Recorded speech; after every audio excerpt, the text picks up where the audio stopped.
Both of us are ill during the recording of this, so it probably wasn't the best time to start. No. Okay, so what was I talking about?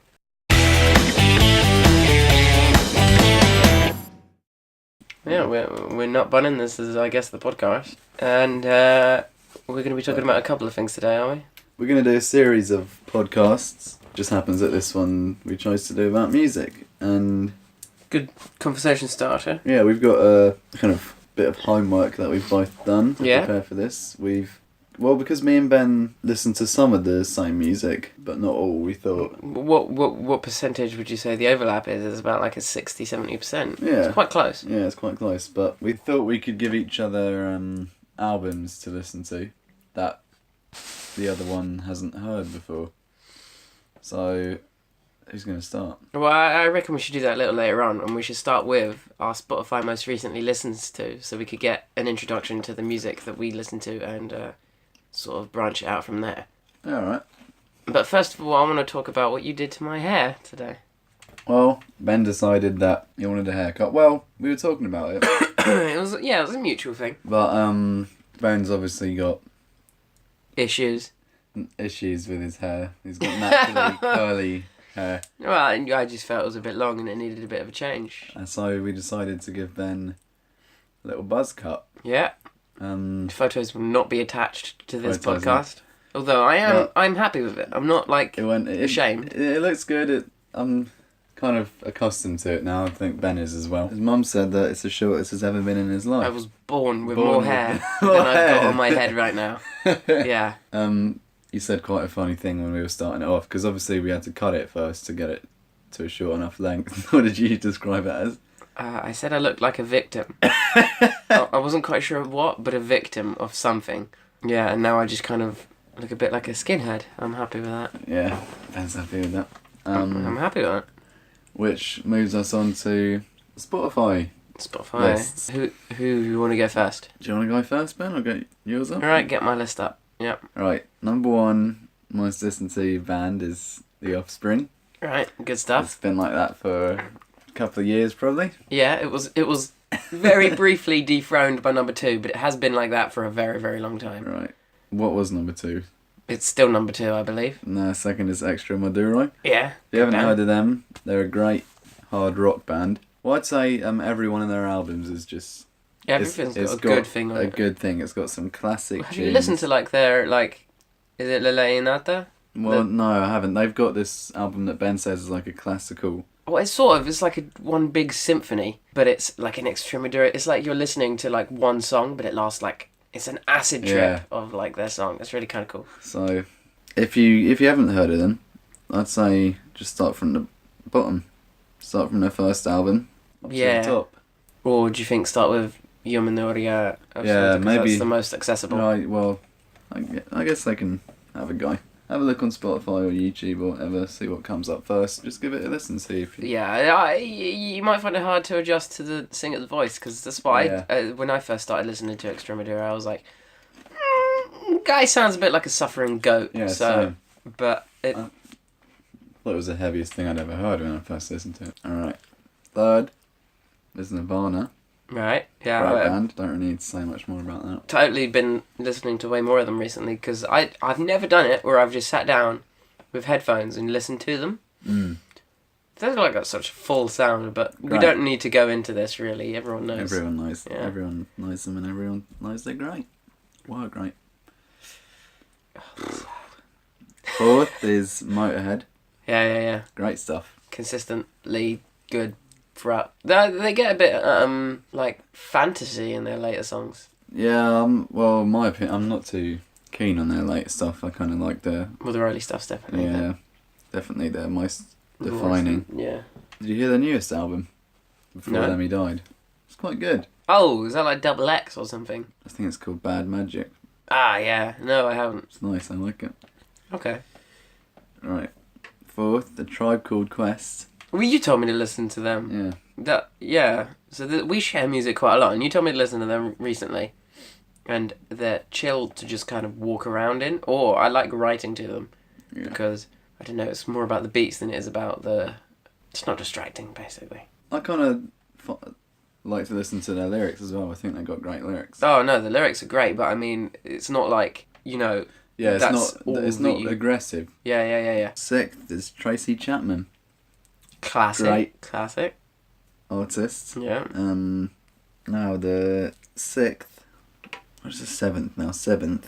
Scarpe or Escape. Spanish. If you haven't heard of them, Spanish ska band. Yeah, they just come on and I don't skip them, so I don't regularly ask for them. But yeah. Yeah.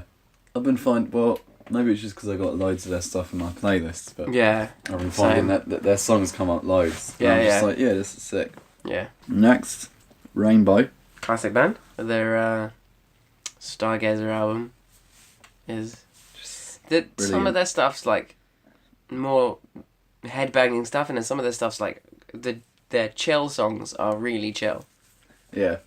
Temple of the King. But then they can be heavy if they want. Next, kind of a similar band, Scorpions. Yeah. Amazing band. One of your favourite bands. Yeah, one of my faves. Why do you like them, Ben? They are, I don't know, they've got longevity, but they've always been good, so I guess there's that. Stop eating Pringles. Yeah, if you can hear a little crunch, it's me eating Pringles. Well, I'm going to have to engage in this activity now. Yeah, Scorpions, I just think they're not underrated because they've got a lot of fans, but I don't think people realise how big the discography is. And how influential they were on 80s thrash metal bands. Now, who would you say were influenced by them? Metallica. Did you hear that? You can't hear it all the time, but their guitar tone was revolutionary, Scorpions, for like their early 70s stuff. I'll take your word for it. Yeah. Streetlight Manifesto is after that. We're May 2017. They've just got all of their shit taken off of Spotify. That's got really one annoying. Song there on Spotify. Yeah, their demo album, right? Yeah. Well, yeah. Catch 22 and like Bandits of the Acoustic Revolution, which are their side bands, are still on there. But you can give them a listen if you want to listen to them on Spotify. Good band. Smiths next. Talk a bit more about them later. Yeah. Who's this? Stone Ocean. Oh, that's Kusan. Oh, Kusan. Kusan, our cameraman, producer. Who are Stone Ocean? Do you have any idea? No. Okay. Never heard of them, but give them a listen because apparently it's one of Kusan's most recently listens. Next is Alice in Chains, who will also come on to a bit later, won't we? Are we being obvious about this? I think we're being a bit obvious. Okay. Okay. Yeah. All right. No. All right. Move on. What's the next one? Are we at the end? Yeah, we're near the end. You got 3 left. All right. This is kind of sad, actually. Next, Puddle of Mud. Their old stuff. You can't fault it. Brilliant. Come Clean. Life on Display. Life on Display. A few songs on Famous. That's where they get a little odd. They are supposedly playing in London. Yeah, but the last time they played in London, he stopped halfway through and was like, "Wow!" But it got taken off stage. So who knows how successful? I don't know how people still keep like going. Yeah, we'll pay for you to perform when they know. It's because they're a big name. I guess people are still within going to pay rock for them. circles. But yeah. Everyone knows their shit now. Right, next one. This is a penultimate. Green Day. Oh wow. Yeah, I know. They've gone down. Yeah. They have gone down. They got some great tunes though. Yeah, I guess I'm just discovering loads of new bands, really. Yeah. Last one. This is the sad. Rancid's last. That is sad. Rancid. If you haven't heard of them. They should be up near with the Offspring, but they're... And usually they are. One of like the top 4 or 5. But they just haven't been coming on. No, you know, it's not my choice. So that was Ben's list. Yeah, let's see what you got. Do you want to do mine? See how similar it is. Yeah, I'll scroll through. Oh, shit. What, is it quite different? What? Oh, enjoy speaking to you about that one. Okay. I know what that's going to be. Alright, so at the top we've got number 1 position for Ethan. We've got Drenge. Mm-hmm. Drenge are a kind of grungy punk band from North England, yeah. Yeah, from near Sheffield. They're just one of my favourite bands. I love them. They're a good band, but yeah, I know I haven't got them on there. I don't. They just make great rock. Don't you think they're music. a bit samey sometimes? No. You don't think they're samey? I mean, obviously, no, I don't think so. I think they're not samey, but I think on their first album at least, they knew what tone they wanted and what kind of songs they wanted to write. I just think they're great songs. Fair enough. Great to dance to. I mean, a little headbang. And I'm a guitarist, so I'm in love with his guitar work and his tone and everything. So I think that's one of the big reasons that you pulls me listen. in. Okay. I mean, they've got a good sound. Yeah. They've got a good sound. Your second band, let's take a rapid departure from the sound of Drenge, is Death. Death. Yeah. Your list isn't quite as hardcore as it was quite a few weeks ago. Oh really? Yeah, I remember searching for it a few weeks ago and being like, I don't listen to any of those bands.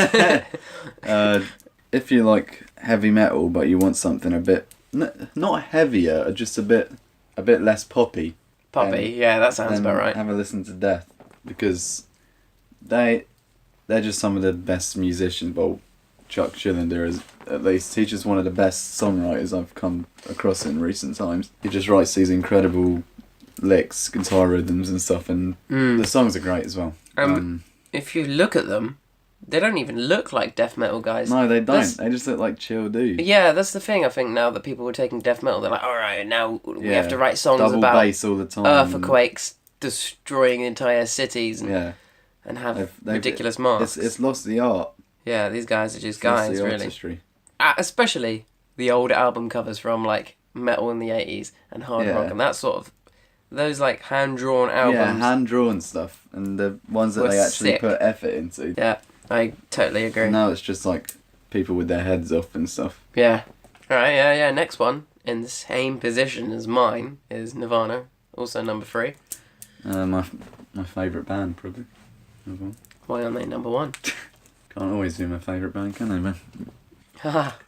Well, would you say it's a similar sound to Drenge? Yeah. So you're just, you're basically listening to the same band, but sort of with a different ear. I don't know about that. Okay. Let's carry on. Alright. Caius, next. Amazing band. I love it. Underrated is Josh Homme from singer of Queens of the Stone Age it's him before Queens of the Stone Age, basically. Oh, okay. He's a guitarist. And they make lots of good songs that sound like wrestling themes, so for that I can appreciate them. And following on from that is Queens of the Stone Age. Oh, really? Yeah. Who do you prefer? Caius, definitely. Why? It's less poppy. Queens get a bit poppy sometimes. But Caius I just love that, especially his guitar. It's about the guitar as well. I love his guitar work. I suppose when you look at it, Caius have 100,000 followers and Queens of the Stone Age have 800,000. So you can see that Queens of the Stone Age are more commercial. Alice in Chains next. Yeah. Keeping with the grunge. Motorhead next. Yes, we already talked about them, didn't we? Yeah, I mean, this is what we're saying about a 60-70% overlap. Yeah, it's all quite similar. Scorpions. Great. Good stuff. Gallows next. Gallows. Don't really like their newest stuff, but their older stuff with Frank Carter, I think it's just great. It's just great Is that punk the singer rock. or He's what? a singer, yeah. The singer departed. Yeah, he left. Really? So what's their new stuff like? Well, because originally the singer was, they're from somewhere in London, and originally his voice was just really like because if you're from London, it just makes his voice just makes me feel kind of like Homely. Yeah, homely. Like I know what you mean. These songs are about places I've been and where I'm from and stuff. Right.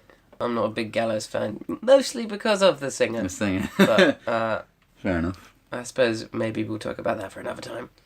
Who's this next one? Brant Bjork. Brant Bjork. He used to be the drummer in Caius. Oh, but he's got his own band. He's now. got his own band. Yeah. I've mainly been listening to his first album. It's a lot of there's a lot of guitar and drums, just instrumentals and repetitive patterns, but they're just written really well and Fair enough. I like it. Okay, yeah, I'd never heard of them, so maybe I'll look at them later. Yeah. Matt DeMarco next. Mm-hmm. Yeah, I swear his follower number has jumped. Yeah, massively. He's gotten really popular recently, hasn't he? Yeah, which is good. People Good, love him. because he's a good artist. I'm getting not okay. That was not bad. Bad, is it? Rage Against the Machine you got next. One of my fave bands. Obviously, I haven't been listening to them that much.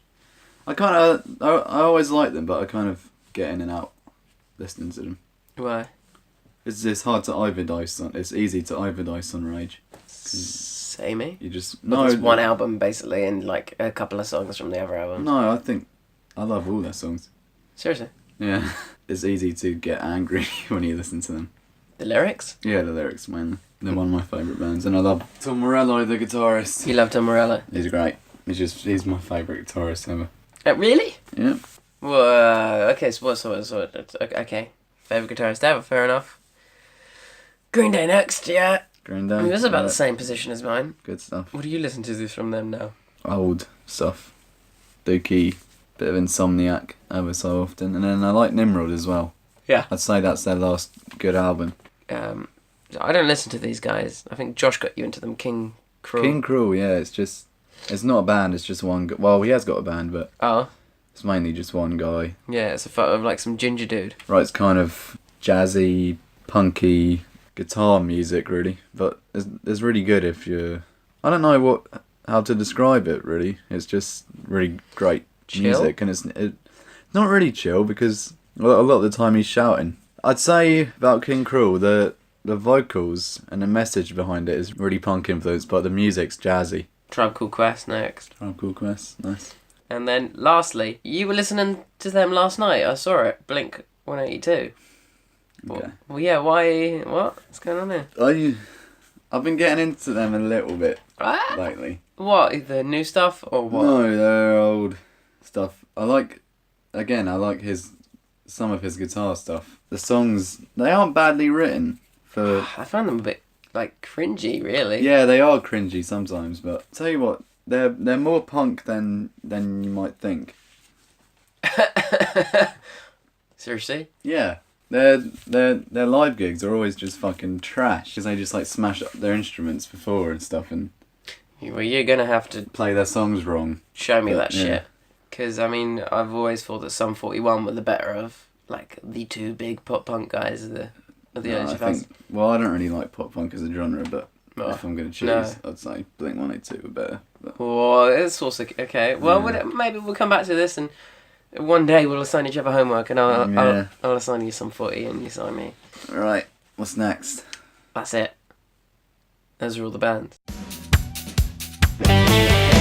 Alright, so we assigned each other homework a few days ago, and we gave each other albums to listen to. Ben's one that I gave to him. What was it, Ben? You gave to me Alice in Chains by Alice in Chains, the self-titled album. It's their third album? Fourth album? Third or fourth, yeah. Should we start with you talking about that? Do you want to get your notes out? I listened to all of the... I did take notes. I listened to all of the songs in order, but I didn't take many notes. I didn't have much to say about it, to be honest, because I know I've listened to Alice in Chains before. Yeah.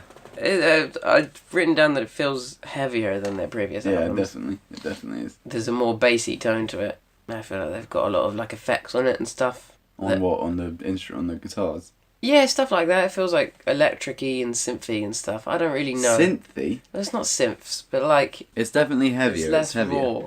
No, it's more... I think it's more raw. Well, maybe in the terms of its like melodies, but I mean like in the terms of the instrumentation. I'd say it's like their most stripped-back album. Really? Yeah, because I don't think he used many effects on it. I think he just plugged in with the distortion pedal and... There's loads of like... in the background and stuff. Oh, yeah, but that's not effects. That's just him doing stuff in the back. That's all guitar. Like squeaky guitar stuff. Yeah. Well, there was a crap ton of that. Yeah. And it's constant throughout. The best songs, I thought, were Sludge Factory, Heaven Beside You and Over Now. Now, Sludge Factory and Over Now, they do on the Unplugged album, don't they? Yeah. Why did you like them 3 tracks? Oh, I don't know. I was thinking maybe because I'm familiar with the Unplugged album, that's where I knew them, and maybe that's why I already picked them up. Yeah. But I felt they had the most unique sort of sounds to them. It was quite samey, I thought, really. Just I think that's why I like it, though, because I like an album that's got a distinct tone all the way through. Well, I like a distinct tone, but I mean, it just felt like one big song. And plus, all of their songs are about 7 minutes. Isn't that a good thing? I don't know if I've got a patience. Well... Freebird, but Lynyrd Skynyrd's like the exception. Yeah. You've got the 10-minute songs, like... None of Alice in Chains songs are 10 minutes long, though. No, but they're about 7-8 minutes. But, yeah. They're long. They are long. I just don't know if that's... I don't know. I get a bit tired of it. Fair enough. But I can respect the artistry throughout. It's not like they were, you know what, let's just loop this shit. I don't feel like they said that. I feel like they've just had a lot to work with. Got a little insight of that album. I read up about it. Just before they started recording, the singer, Lane Stacey, had overdosed on heroin. Survived, obviously, he didn't die, but because they had time that they had to be in the studio and they had to get out by a certain time. So obviously he couldn't be in there for the start of it. So a lot of the songs are written purely by the guitarist. So I think you can tell that because the guitars are high in the mix. Or you can hear them. Right. And if you listen to their stuff before that, the songs sound like they're written by Jerry. If you know the songs that he's written before, a lot of them sound like it's just him. What, Jerry gives him more of a guitar bass? Well, no, just his songwriting style. A lot of them sound like songs he's wrote the lyrics as well? Yeah. Oh, okay. I don't know about that. I can say on the guitars, I did like the mix of like acoustic and electric. Mm-hmm. I thought that gives it a good bit of depth. I mean, I'm not a musician, okay, so Ethan's the musician here. So I'm presenting like a non-musician point of view. I just like music. But I'm not going to be talking about bars or anything like that because I don't know any of it. So I can't offer the sort of insight that you can. That's basically it. Did you have any standout moments apart from them songs? I don't know. My favourite song is Brush Away. I think it's the third song on the album. It's one of them songs, the first time I heard it, I had to listen to... I didn't even finish the song, I just had to listen to the chorus again. I think it's a great chorus, really well written. That one, and I like... Again? Again's a good song, yeah. So I don't remember the titles. I only remember the titles of the ones I wrote down. Again starts like... I don't know. Okay. Well, yeah. It all just passed through me, to be honest. That's what I mean by it. I didn't feel it was very memorable. Right. Well, your album? Yeah, alright. My album was First Smith's album.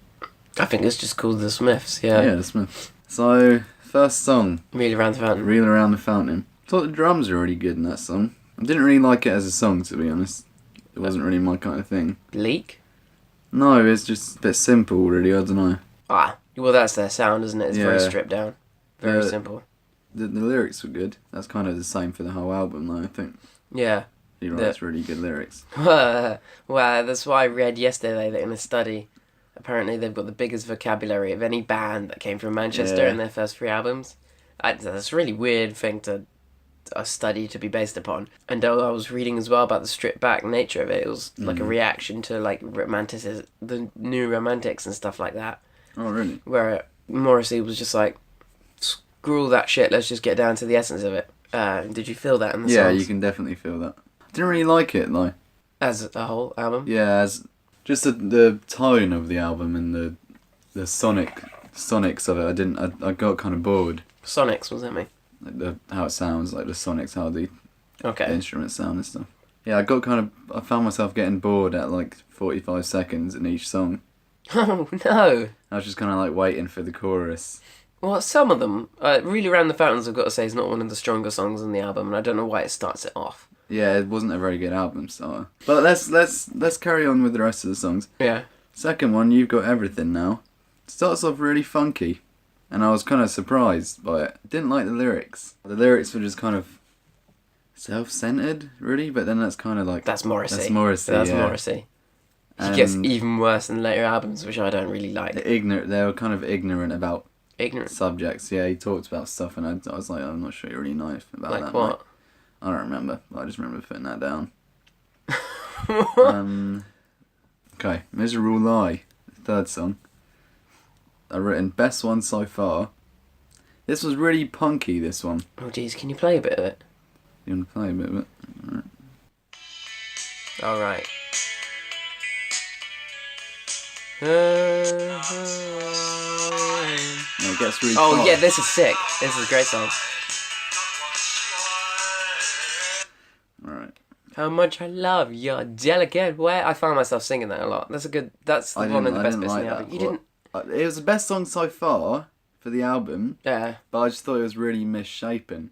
Huh? It didn't really come together as a song. I feel like what they did in the studio was Johnny Marr and the rest of the bandmates said, alright, let's write a really fast song. Morrissey was like, oh, well, I'm just going to do my usual vocals over it. You wanted him to change his vocals because that's what he's known for. That's just what he's known for. He does that all the time. Yeah, I guess I just don't like Morrissey then. Yeah. Well, I mean, the band was never really a unit. It was always exactly. Morrissey and Marr.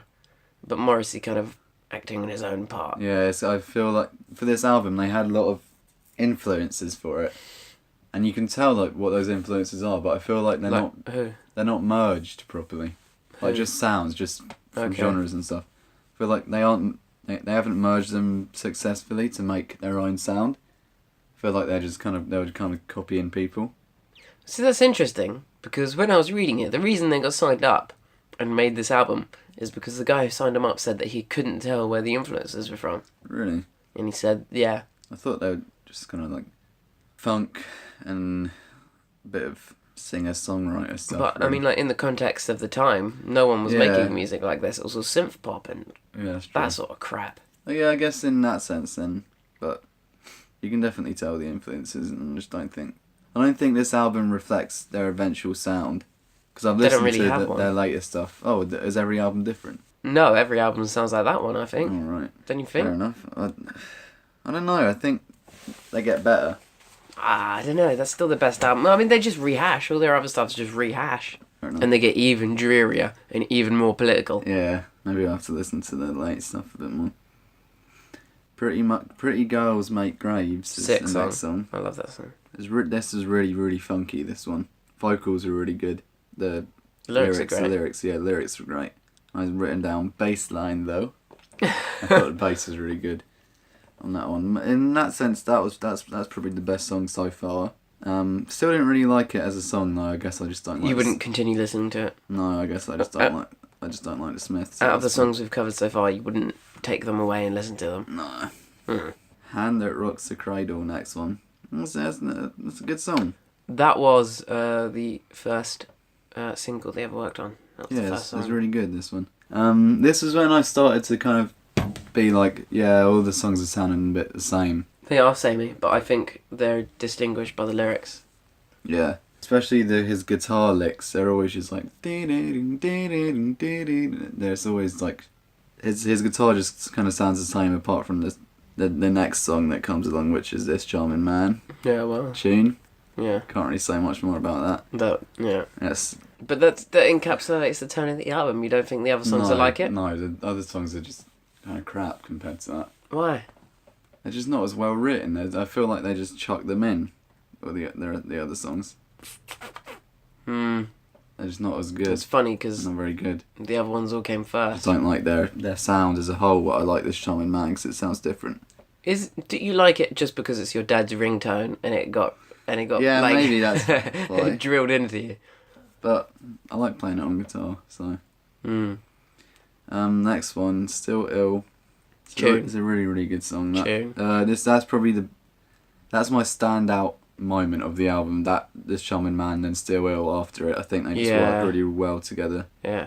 That's the weakest part of the album, the fact that they don't put it all together. It's just it's not put... Here you go, here's a song. It's just kind of a big mesh of stuff. Well, you're a fan of albums, aren't you, listening to albums? Yeah, albums. The way an album's put together is... It's like a film, the scenes. Yeah, it's like a film. You've got to listen to an album in order. And I think shuffle's the worst thing ever. If you listen to an album on shuffle. Ruins it. Well, I suppose it depends what album, and I guess for this one it doesn't really matter as much as for any some other albums. I think if it's the first time you're listening to an album, you've got to listen to it start to finish. I don't think it matters for that Alice in Chains album. No, it definitely does. It's all the same, apart from like Over Now being at the end because it's over now. It felt the same to me. I could have listened to it in any order, and I wouldn't have think about felt like a journey. When it was produced, like people couldn't skip. Well, they could skip songs, but what's the point? You just listen to it start to finish. So yeah, I think you got to listen to it the way it was meant to be by the producer. I'm just saying that I don't think I would receive much of a different. Fair enough. Information from it. I think in that album there's definitely a difference between the start and the end of the album, but it gets darker. No, it's darker at the beginning and it gets a bit lighter at the end. All right, what's next? Hand in Glove. Oh, right, I don't really like this one. Why not? That's like a tune. Said they're trying to be something that's not themselves. I don't know. I don't know what you're getting at there. It's just that you're saying that they're trying to be different the whole album, but if you're saying that for the whole album, then surely... No, I'm not. Yeah, you're saying that every song they're trying to be something they're not. Yeah, I just don't think they can really pull it off. I think that's who they are. Maybe I just don't like the Smiths then. Yeah. I just don't think I do. I still said the lyrics were good. I'm going to assign you Streetlight Manifesto next, because that's another band that you're not really keen on, that I like. What difference does it make? Tune. I think that's the best song on the album. Probably. That song has got a lot of meaning for me. That's a tune. Great tune. Next one, I Don't Owe You Anything. It's quite ska. There's a little bit of a ska beat going on. Is there? Slow, but yeah, there's the guitar, the bing, bing. Oh, Kind of jazzy. Again, I didn't really like it as a song, but it wasn't as sad as some of the other ones. And in the last song, Stuff for Little Children, it's just kind of like their other stuff. It's not the best album ender, yeah. but that's kind of the same for the whole album. I'm not sure, it's kind of just put in a whole mesh, isn't it? Yeah, it's a mishmash of bleak. But I guess that's why people liked it at the time, because everything felt so manufactured. Yeah. And people commented on the fact that the Smiths just came on stage and just wore whatever the hell clothes they were wearing that day. And they didn't make themselves look presentable in the slightest. And that was attractive back then. And I think they're certainly interesting, if nothing else. Yeah, they're an interesting band. But personally, I don't like them. But you think they're interesting? Yeah. Why? They are quite different from other stuff I've heard, but I'm going to say that they're just not that good. You can't really argue with that with music, can you? Yeah. There's nothing to be said. What would you give it, like, out of 10? 2? Oh, screw you! Well, because there are 2 really good songs. Of 3, maybe. 3. One of my favourite albums. 3 out of 10, probably. One of my favourite albums. That's disappointing. Yeah, I don't like it. Sorry, guys. Well, you don't like the Smiths. They're a divisive band. Yeah. They're a divisive... I'm not going to... See what Henry Rollins hated. Yeah, but they're totally different people, aren't they? Morrissey's quite pretentious, and Henry Rollins is perhaps one of the least pretentious people. Alright. I think that's it, isn't it? I guess neither of us really liked the other people. No. The other... Okay, well, that's what it's all about. Trying out new stuff. Liking it, not liking it. Yeah. What are you doing? Getting dehydrated.